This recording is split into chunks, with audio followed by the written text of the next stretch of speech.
Okay, so we're going to discuss stationary processes. So this is an intro to time series, sort of the most basic time series models that we'll be dealing with. So we have our first definition, which is a little different than what you'd see in a continuous time setting.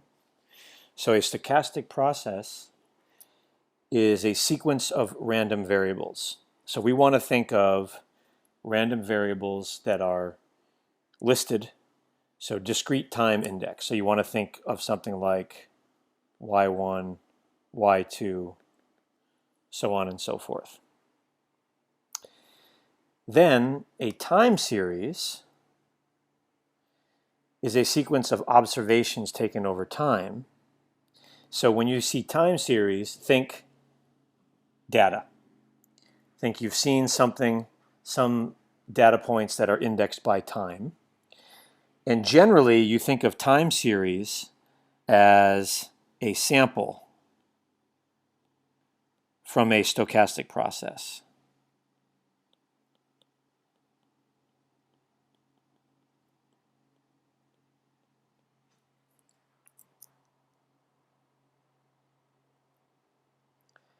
So we will, in general, be modeling these time series, and we're going to take kind of the opposite approach than you would in a stochastic processes course. So in that type of course, you would come up with a theoretical model for the process itself, for the stochastic process. Here, we're going to model things from the data's standpoint. We're going to model these time series. So we're going to model we'll have a statistical model for these realizations of stochastic processes. And one of the key focuses for us will be whatever time series model we have, we'll be using data to estimate parameters. So we'll be dealing with parameter estimation. And we always want to keep in mind the idea of parsimony. Parsimony is just a fancy word for getting just the right number of parameters in a model. So too many parameters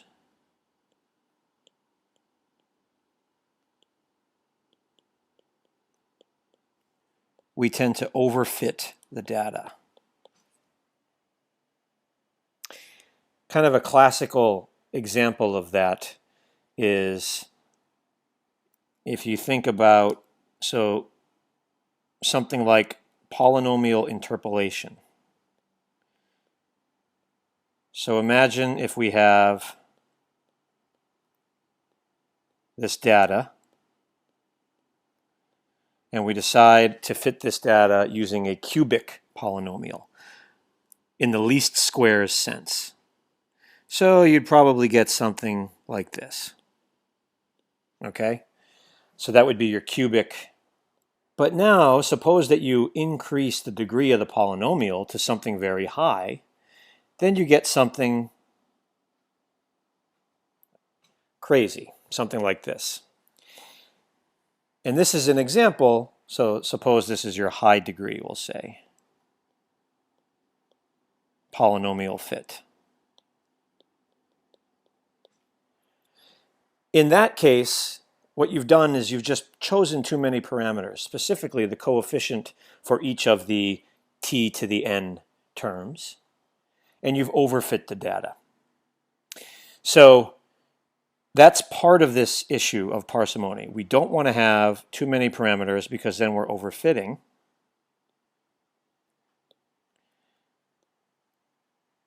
On the other hand, if we have too few, so too few parameters,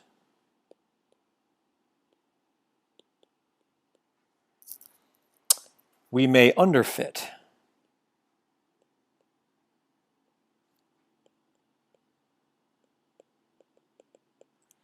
and miss patterns.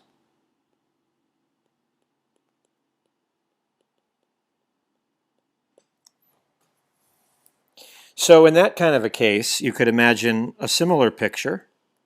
So suppose we have data that looks like this,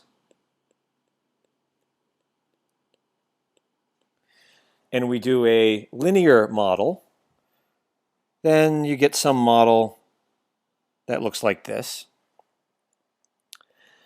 And you're missing this nonlinear trend that you would get if you, say, fit it with a quadratic.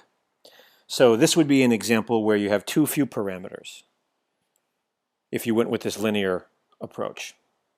So the goal is to be just right. So the goal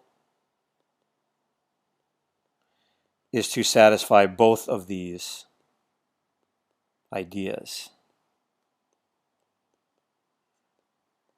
So it's kind of like Goldilocks' problem with the porridge. You don't want to have it too hot, you don't want to have it too cold, just in the middle. So we don't want to have too many parameters that we're overfitting or too few that we're missing the patterns and underfitting. Okay. To move on to one of the main properties that we concern ourselves with for time series models, this idea of stationarity. So we say a stochastic process, yn, is stationary if for every pair of integers, just think for every pair of index values, the distributions of y1 through yn and y1 plus m, 2 plus m to n plus m are the same. So what this means is look on a timeline and say you have your y1, y2, you have these observations up to yn. The joint distribution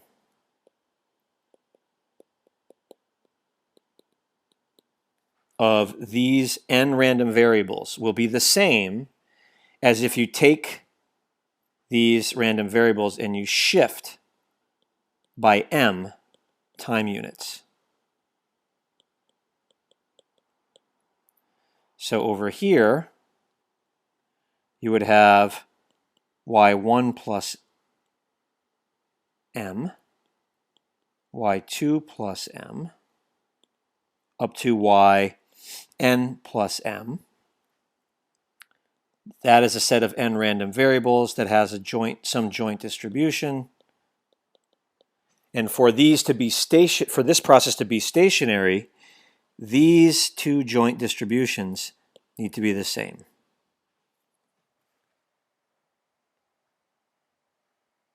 And this is for any n. So for any sequence of these of any length, including n equals 1. So you could just have y1 and ym. So any sequence like this, if you shift it over by m units, you have the same distribution. That's the definition of stationary. Intuitively, you can think of it as all aspects of its behavior, of this time series behavior, are unchanged by time shifts.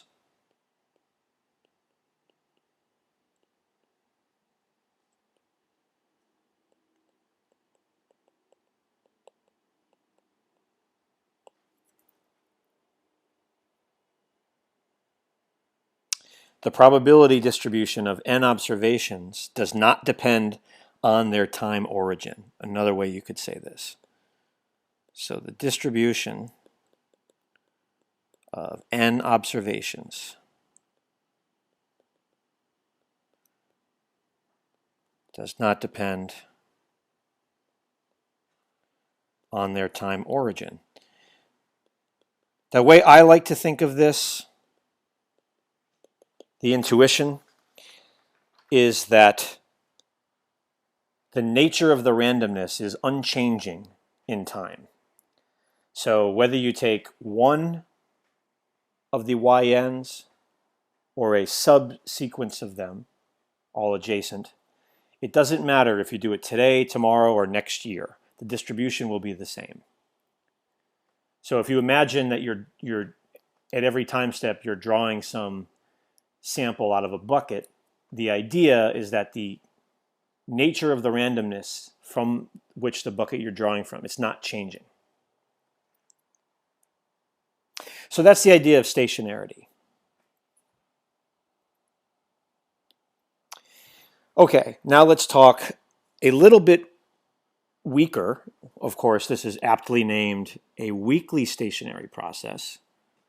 So a process is weakly stationary if its mean, variance, and covariance are unchanged by time shifts. Now, this is a little bit weaker than the previous definition. Let's think about the previous definition before. This previous definition was claiming that the joint distributions were identical if you shifted this y1, y2 to yn in time.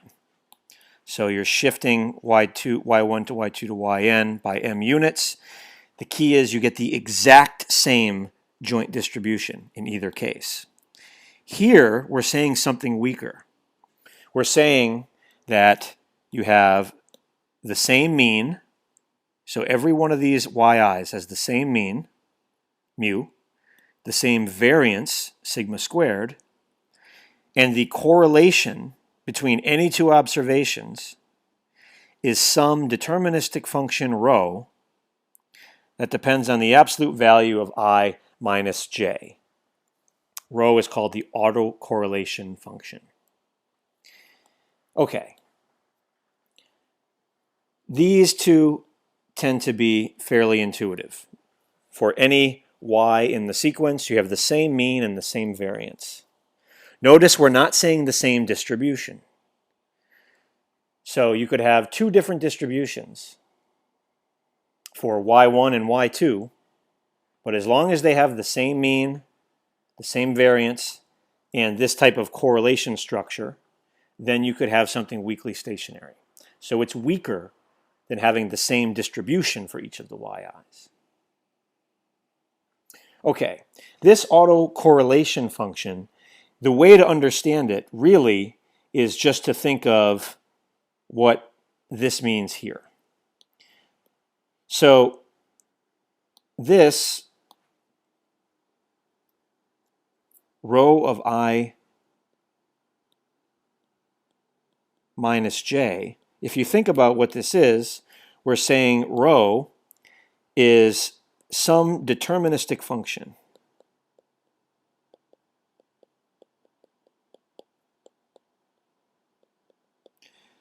And if you think about what the absolute value of I minus j is, if here's your yi and here's your yj, I minus j is just how much time has elapsed. Well, it's either I minus j, well, in this case, actually, it would be j minus I, because j was bigger. In any case, the absolute value of I minus j is just the time elapsed between the two observations yi and yj. We have an absolute value there because we want it to be the total amount of time between the observations, not really caring which came first, yi or yj. So the way that yi and yj are correlated to one another only depends on how much time has lapsed in between the two.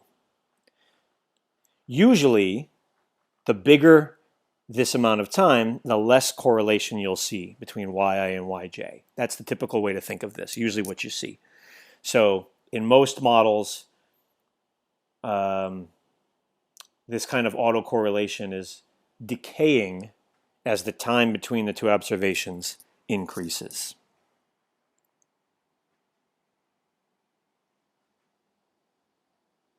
Okay, so that's the idea of a weakly stationary process.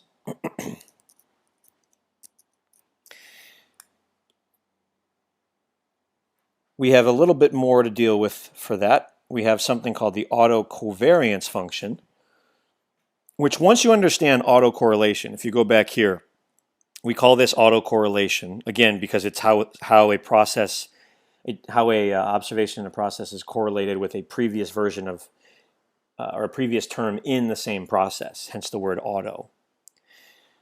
Autocovariance, you just change this correlation here to covariance. So you would have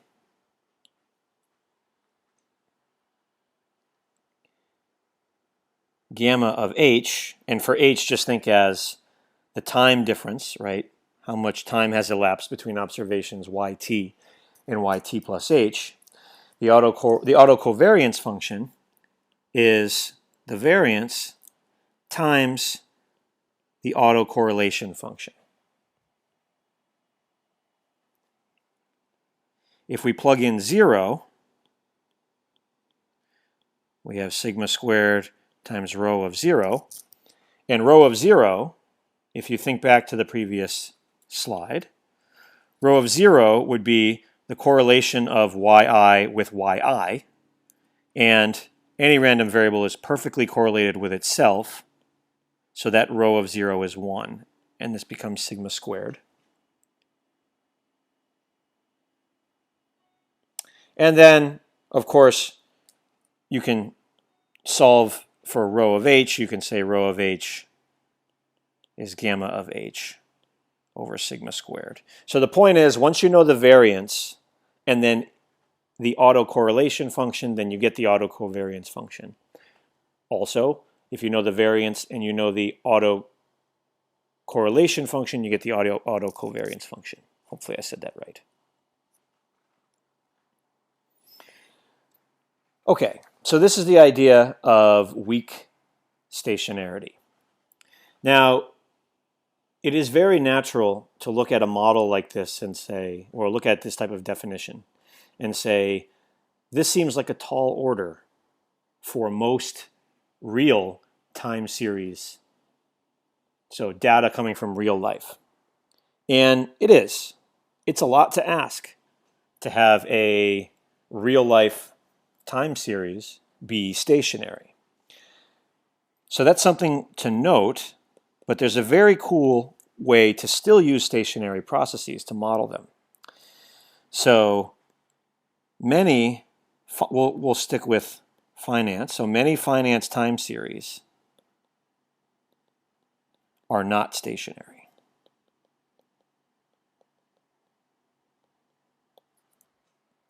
But, and this is key, their changes often are stationary. And we'll see very specifically what we mean by changes, but it's kind of like taking the derivative of a time series.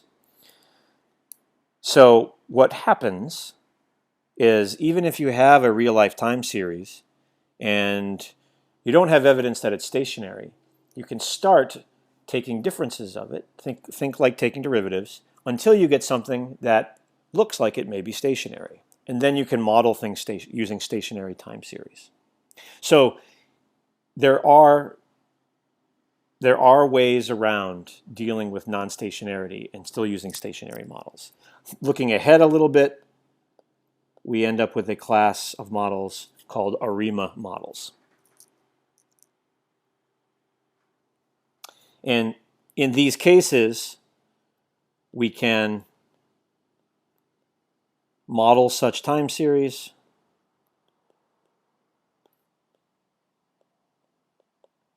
and naturally estimate our parameters from the data.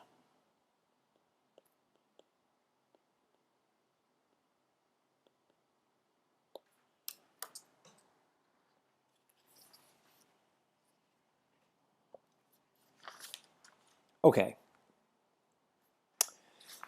Now that we've talked about this idea of stationary processes, weakly stationary processes, let's move to a specific and very basic type of process, which we call a weak white noise. So the sequence y1, y2, so on is a weak white noise with mean mu and variance sigma, denoted Wn of mu and sigma squared, if each of the yi's has expectation mu, each of the yi's has variance sigma squared, and then any time the indices differ, the time indices I and j differ, the yi and yj are uncorrelated. So notice this is not an independence assumption. This is weaker. We're saying uncorrelated. If in addition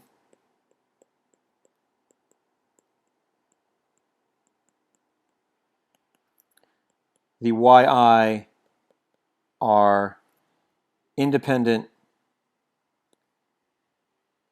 and normal random variables, we call this a Gaussian white noise.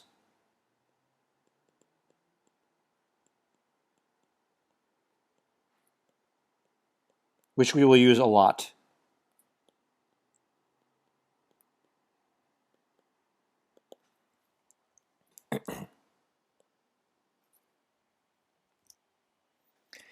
And it is true that a weak white noise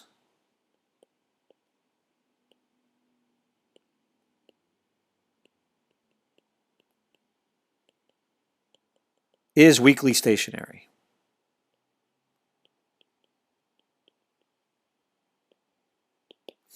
If you look back, these three properties trivially satisfy the definition of a weak white noise. It's not necessarily stationary because we're not saying for this weak white noise anything about the joint distributions beyond the correlation and then the mean and variance. In this case we are for a Gaussian white noise, so that will be a stationary process.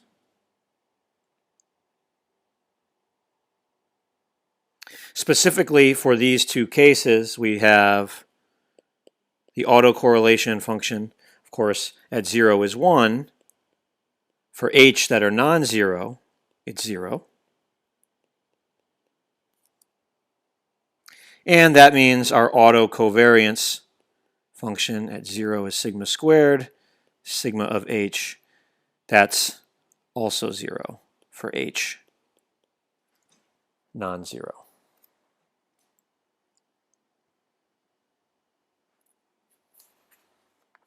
Okay, so this type of process is really fundamental in the world of time series because it's really not an accident that we're using the word noise here, because we use this as a model to introduce noise to other more complicated models, so random noise.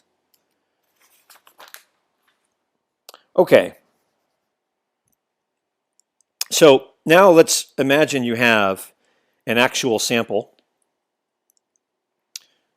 So you have a real-life series of data, real-life time series. You have y1 through yn. These are observations from a stationary process. And that means you want to estimate the parameters. Well, think about what we don't know. Ahead of time, a priori, you don't know the mean, you don't know the variance, and you don't necessarily know the covariance structure. So you want to estimate these things from the data.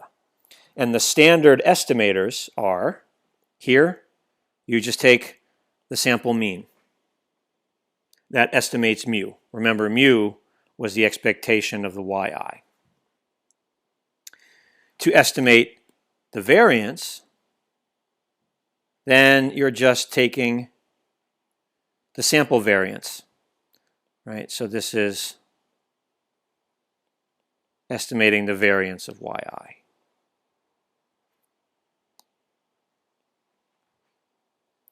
And then if you look here, this, so you have your 1 over n, so you're averaging. And then you have these terms. You have the observation I plus h terms, sorry, the observation I plus h minus the mean times observation I minus the mean, and you're summing that of all the possible such pairs you can get. That should make you think of your sample covariance.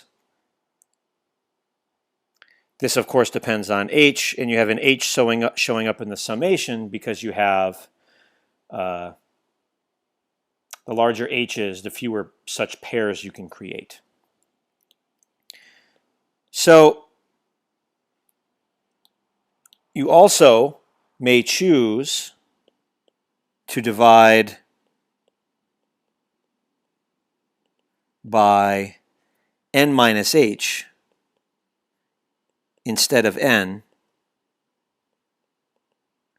to get an unbiased estimator.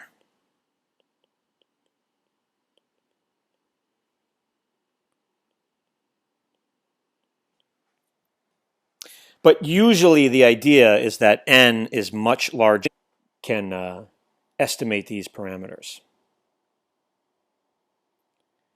Now, one issue that we will have to keep an eye on is that these functions, they're defined for any h that's an integer. So if you think of these, suppose you have a time series where the time steps are in days. Well, theoretically, your autocorrelation function and your autocovariance function are defined for observations 2 days apart, 50 days apart, 1,000,000 days apart. In theory, this is a deterministic function of any h. So in theory, there are infinitely many parameters.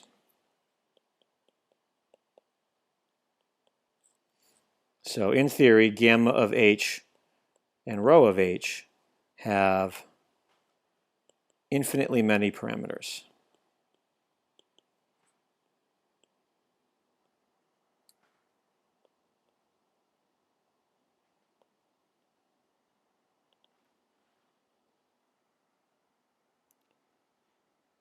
Right, because you have, say, row of 1, row of 2, row of 3, on forever, also for the negative values.